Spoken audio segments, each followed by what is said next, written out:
Okay, we've arrived at the sixth stage of career change, which I refer to as the reflection stage.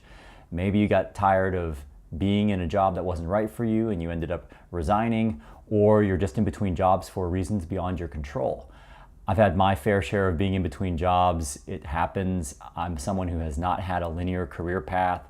And I can give you some examples. I had a gap after I resigned from medical school, and before I took my first corporate job. I had a gap when I moved from the US to the UK. I also had a gap when I left the corporate world to start my own business. So gaps do happen, and there are moments in your career where you're going to be in between jobs, and that's okay. All sorts of emotions can come up when you're between jobs. Confusion about whether you did the right thing, confusion about what's next, maybe some relief, or maybe even some excitement about what lies ahead for you. So I just wanted to share with you 3 productive things you can do between jobs, and they all begin with the letter R, so it's easy to remember. And the first one is to reflect, to clarify what's important to you, and to use this time to really pin down what is the most important aspect of your life or your career that you want to make sure you address in the next stage of your career. So to make sure you prioritize. The second thing you can do is to recuperate.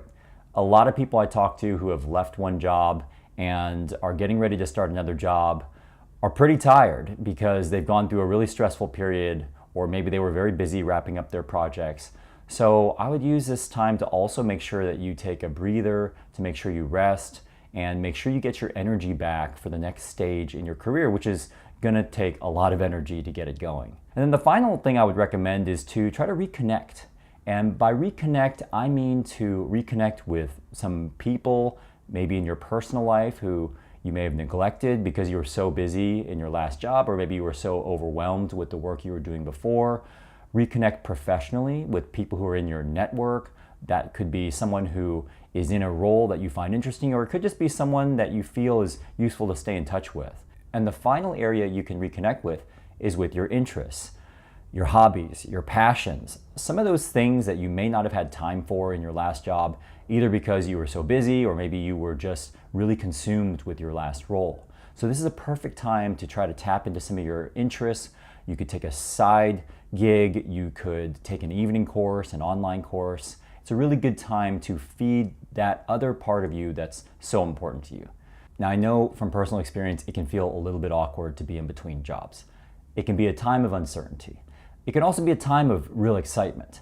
And you can absolutely use this time to be productive and get ready for the next chapter in your career. Now, if you're someone who's struggling to figure out where to take your career from here, don't worry, that's very common.